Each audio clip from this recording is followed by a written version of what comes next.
होगा। लेकिन गायत्री के घर में कुछ अलग ही था। उसके घर में उसकी दोनों बहुएं देवरानी जिठानी की तरह नहीं बल्कि बहनों की तरह रहती हैं। गायत्री के घर में काफी शांति थी और यही देख गायत्री को काफी सुकून था। ऐसे ही एक दिन रूपाली दीदी, खाने में क्या बनेगा? अरे जो मर्जी है बना लो, मुझसे क्यों पूछ रही हो? जो तुम्हें अच्छा लगता है बना लो। अरे दीदी, मैं ऐसे कैसे बना लूँ? आपसे ही पूछ के सब कुछ कर्म करती हूँ। आप जैसा बोलोगी वही बना लूँगी। ऐसा करो ना, आज तुम बना लो मटर पनीर और पुलाव बना लो, ये सही रहेगा।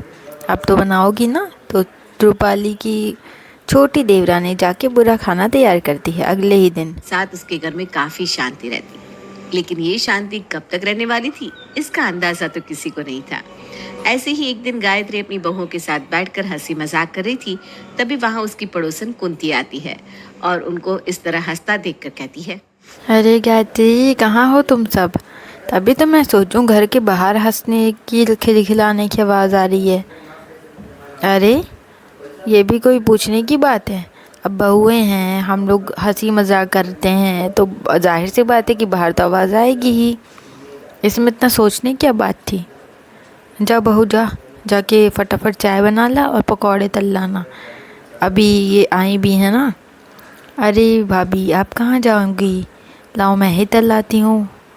ठीक है, जाओ जाओ, तुम ही बना लो जाके। दोनों अपने अपने काम के लिए उठ के चली जाती हैं। गायत्री की पड़ोसी मन ही मन सोचती है, ऐसा क्या किया जाए ना दोनों के बीच में प्यार ही ख़त्म हो जाए। दोनों के बीच में एकदम बहनों जैसा प्यार है। देवरानी जेठानी तो कभी बहनें नहीं बन सकती। यहाँ पे एक अलग ही गंगा बह रही है। कुछ तो करना ही होगा जिससे कि फिर वो चुप हो जाती है। वो बोलती है, गायत्री सच बताऊँ, तेरे घर में तो बहुत ही ज़्यादा शांति है, बहुत ही ज़्यादा सुकून है।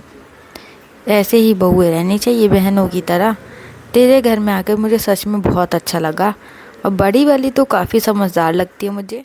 अरे अरे नहीं नहीं, बड़ी नहीं, दोनों बहुएं बहुत समझदार हैं। मेरी तो बहन ज़िंदगी ही सुधर गई ऐसी बहुओं को पाके।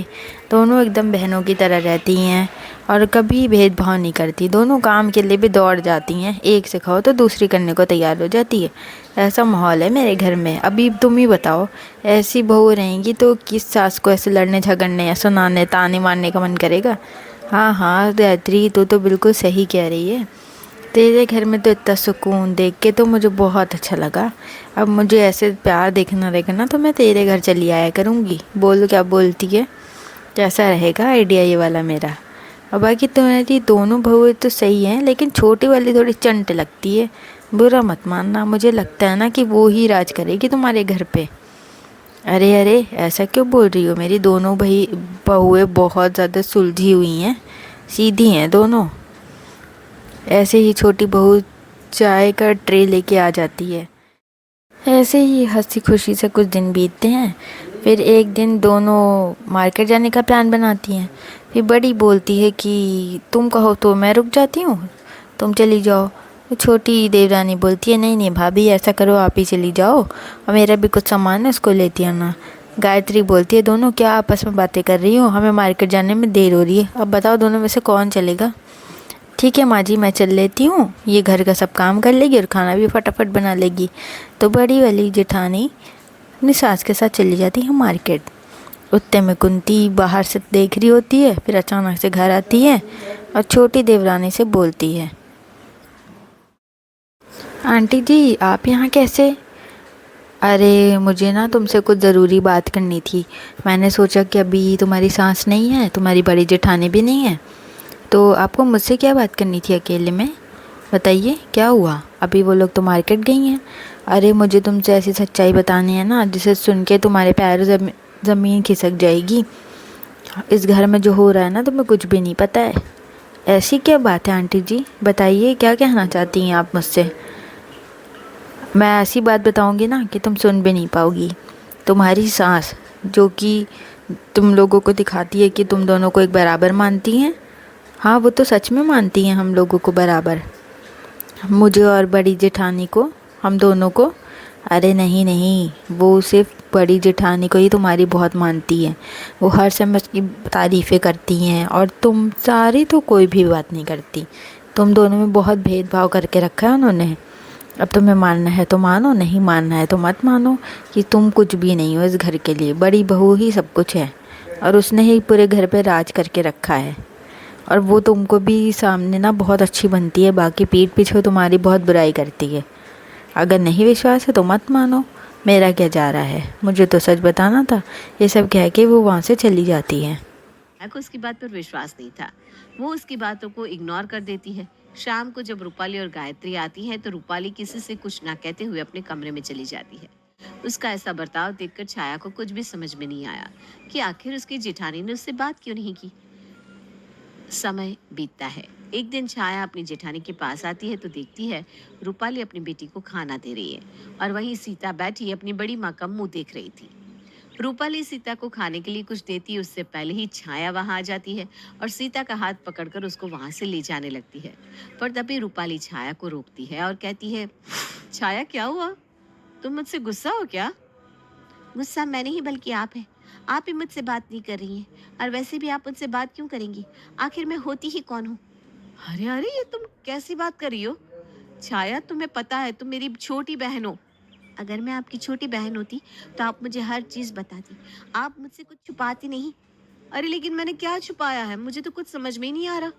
तुम मुझे कुछ तो बताओ। अब कुछ बताने और छुपाने के लिए बचा ही नहीं है। एक आप है जो इस घर को अपने काबू में कर रखा है, वहीं दूसरी तरफ माँ जी बाहर दूसरों के सामने सिर्फ आपकी तरफदारी करती है। क्यों? क्या मैं इस घर की बहू नहीं हूँ? छाया, ये तुम कैसी बात कर रही हो? तुम भी इस घर की बहू हो। तुमसे ये बात किसने कही कि माँ जी तुम्हारी बुराई करती है? और मैंने तुमसे क्या छुपाया है, ये तो बताओ। एक तो आप मेरी बेटी को अपनी बेटी नहीं समझती, दोनों में भेदभाव करती हैं, और आप कहीं बाहर जाती हैं तो मुझसे बिना बात किए, बिना कोई हिसाब दिए ही अपने कमरे में चली जाती हैं।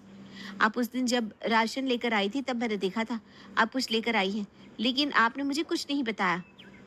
रूपाली छाया की बात का कोई जवाब नहीं देती और चुप हो जाती है, जिसके बाद छाया भी वहां से चली जाती है। समय गुजरता है और गुजरते समय के साथ आए दिन उसके घर में बहस होती रहती। कि छोटी देवरानी क्यों लड़ रही थी, वो बात तो उसे समझ ही नहीं आ रही थी। तो यही सब जानने के लिए गायत्री अपनी बहू से अब बात करती है।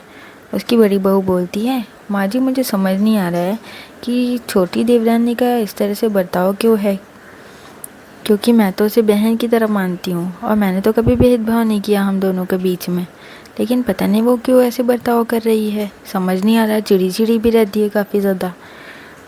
अरे मुझे भी नहीं समझ आ रहा है कि छोटी देवरानी को क्या हुआ है। छाया बहू तो कभी इस तरह नहीं करती है, लेकिन पता नहीं क्यों इस तरह से कर रही है। हाँ हाँ माँ जी, मुझे भी कुछ समझ नहीं आ रहा है, अब बताइए क्या करा जाए। अरे क्या करना है, मुझे शायद इसके पीछे का राज पता है, लेकिन पूरा सच जाने बिना। हाँ हाँ माँ जी बोलिए ना, किसने भड़काया है, क्या बात है, कुछ तो हुआ ही होगा। तो गायत्री तुरंत ही अपनी पड़ोसी के यहाँ जाती है और डायरेक्टली जाकर उनसे बोलती है, आपने क्यों मेरे घर में आग लगाई है? आखिर मैंने आप लोगों का क्या बिगाड़ा है? आपने क्यों हमारे हरे भरे घर को तोड़ दिया? हम दोनों बहनों के बीच में इस तरह से आग लगाई है? नहीं नहीं, मैंने तो कुछ नहीं किया है। तुम्हारे पास सबूत है क्या कुछ मैंने कुछ किया है? बताओ अगर सबूत है तो। हाँ, सबूत मेरी खुद की छोटी देवरानी है, जिसे मैं बहन की तरह मानती हूँ। उसने खुद मुझे आपका नाम बताया है। अब आप क्या बोलेंगी? तुरंत ही उसको गुस्सा आ जाता है उसकी पड़ोसी को और वो बोलती है, हाँ हाँ मैंने ही तुम्हारे घर में आग लगाई है, इसका खुद का कारण हो तुम, क्योंकि तुम्हारी सास सिर्फ तुम दोनों बहू की इतनी तारीफ़ें करती हैं, बहनों की तरह हर समय बताती है कि दोनों बहनें की तरह रहती हैं। हाँ हाँ मैं जानती हूँ मेरी बहू इतनी अच्छी नहीं है, लेकिन इसका मतलब ये नहीं है कि सब लोग उसकी बुराई करें। और मुझसे ये सब कुछ सुना नहीं गया, तो मैंने सोचा क्यों ना मैं तुम्हारे घर में ही इस तरह से कर दूँ। तब ये सब पीछे से सुन रही होती है छोटी देवरानी, और वो वहाँ आके खड़ी हो जाती है। गुस्से भरी नज़रों से वो देखती है और फिर वो सब अपने घर चली आती हैं। उसके बाद छोटी छाया को ये एहसास हो जाता है कि वही गलत। सारी बातें सही करने के बाद वो लोग खुशी खुशी सब परिवार रहने लगते हैं, और वो लोग ये सोच लेते हैं कि अब वो लोग किसी की भी बातों में नहीं आएंगे, जो भी रहेगा आपस में हमेशा बात करके उसके बाद ही किसी नतीजे पे पहुँचेंगे। तो आपको